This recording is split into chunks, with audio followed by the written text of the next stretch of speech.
Hello students, बेटा आज हम करेंगे वर्कशीट नंबर 40, ठीक है, जो कि सेकंड लॉ ऑफ मोशन से रिलेटेड है। इससे पहले वाली वर्कशीट में आपने फर्स्ट लॉ ऑफ मोशन पढ़ा था, ठीक है, जिसे हम बोलते हैं लॉ ऑफ इनर्शिया, ठीक है। अब सेकंड लॉ ऑफ मोशन क्या कहता है?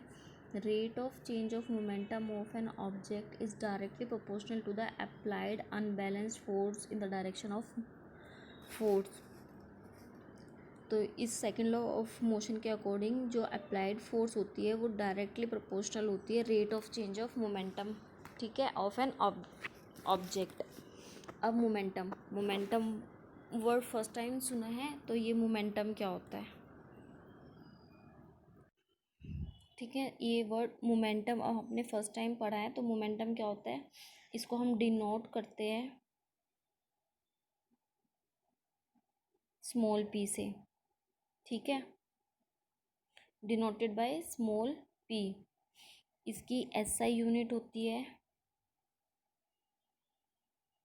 केजी मीटर पर सेकेंड, ठीक है। अभी होता क्या है, जो मोमेंटम है उसको हम calculate, momentum is the product of mass of an object and its velocity की, मतलब जो ऑब्जेक्ट होता है उसके मास और वेलोसिटी को अगर हम मल्टीप्लाई कर दें तो हमारे पास मोमेंटम आ जाता है। तो ये किसके इक्वल होगा? Mass into velocity. It means P is equal to M into V, ठीक है, ये मोमेंटम का फॉर्मूला है। उसके बाद हम second law of motion drive करते हैं, second law of motion,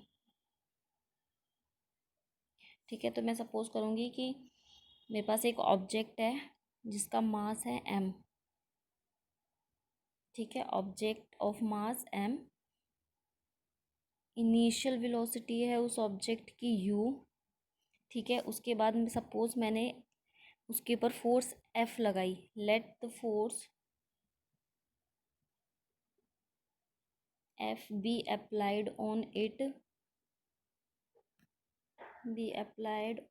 it for time t, ठीक है। टाइम t के लिए मैंने उसके ऊपर एक फोर्स लगाई, तो जब मैंने उसके ऊपर फोर्स लगाई तो उसकी इनिशियल वेलोसिटी है वो चेंज हो जाती है किसमें? फाइनल वेलोसिटी में।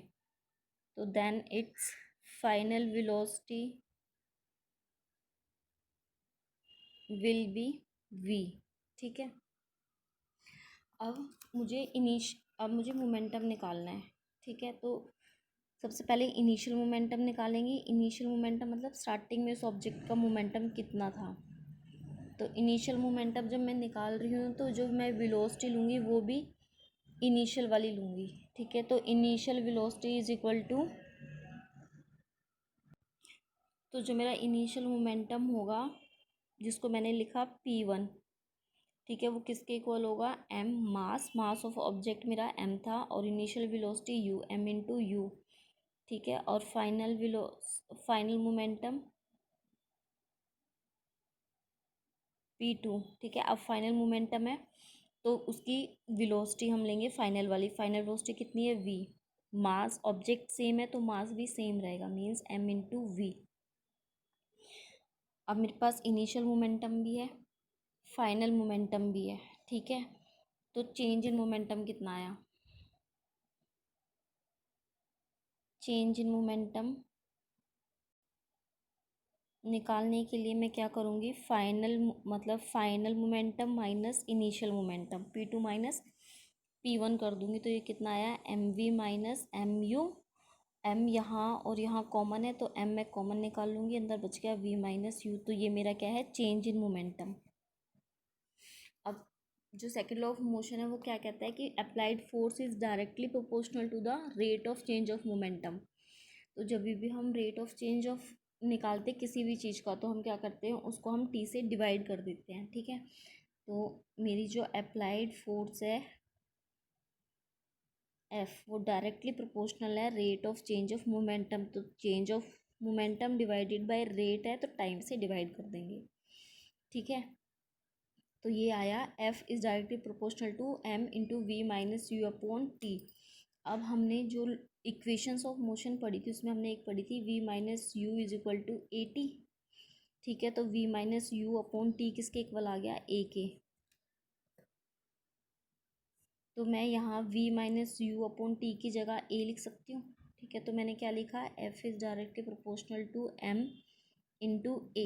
ठीक है, क्यों, क्योंकि v minus U upon T किसके इक्वल है, a के। अब ये जो मेरा ये वाला साइन है इसे हम बोलते हैं प्रोपोर्शनलिटी कांस्टेंट। ठीक है, प्रोपोर्शनलिटी का साइन, तो प्रोपोर्शनलिटी का साइन जब भी हटाते तो हम एक प्रोपोर्शनलिटी कांस्टेंट लगाते हैं, तो वो मैंने लगाया के। तो वो मैंने प्रोपोर्शनलिटी का साइन हटाते हैं तो एक कांस्टेंट लगाते हैं। ठीक है, तो मैंने प्रोपोर्शनलिटी का साइन हटा के इक्वल टू का साइन लगा दिया और इसकी जगह एक कांस्टेंट लगा के की वैल्यू हम 1 लेते हैं। ठीक है, तो जो मेरा फोर्स आया वो क्या आया, F is equal to M into A. ठीक है, तो ये मेरा अप्लाइड फोर्स कैलकुलेट करने का फॉर्मूला है।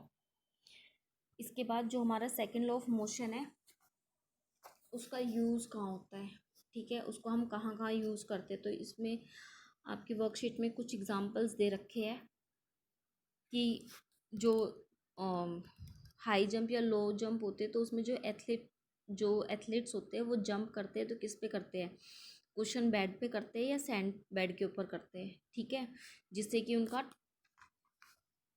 जो टाइम होता है एकदम वो बढ़ जाता है। ठीक है, टाइम किस चीज़ का बढ़ जाता है, अगर वो नीचे मिट्टी के ऊपर मतलब नीचे फर्श के ऊपर जंप करेंगे तो वो जाके सीधा गिरेंगे। ठीक है, तो जो हमारा rate of change of momentum होता है वो बढ़ जाएगा क्योंकि कम टाइम में वो गिरा है। लेकिन जब कुशन बेड पे गिरता है तो वो गिर के फिर ऊपर जाते हैं। ठीक है, फिर वापस नीचे आते हैं, तो उससे क्या होता है, जो चेंज इन मोमेंटम है, rate of change of momentum है, वो हमारा डिक्रीज हो जाता है, तो उसको चोट कम लगती है। ऐसे ही जो कराटे प्लेयर्स होते हैं वो एक सिंगल ब्लो से ही उस स्लैब को तोड़ देते हैं। उसके अलावा जो क्रिकेटर होते हैं तो जब भी वो बॉल कैच करते हैं तो वो अपने हाथों को धीरे धीरे पीछे की तरफ लेके आते हैं बॉल कैच करते टाइम। तो उससे भी क्या होता है कि वो टाइम इंक्रीज हो गया ना, कि एक तो वो एकदम से कैच कर रहा है, ठीक है, और एक उसने उस टाइम को धीरे धीरे करके नीचे मतलब टाइम बॉल लेट से जा रही तो टाइम इंक्रीज कर रहा है।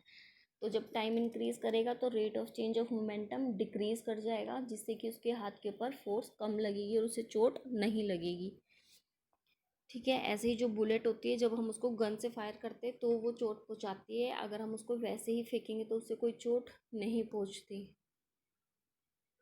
इसके बाद आपको एक एग्जांपल दे रखा है कि a force acts on an object of mass m दे रखा है 5 kg। ठीक है, टाइम दे रखा है 2 सेकेंड,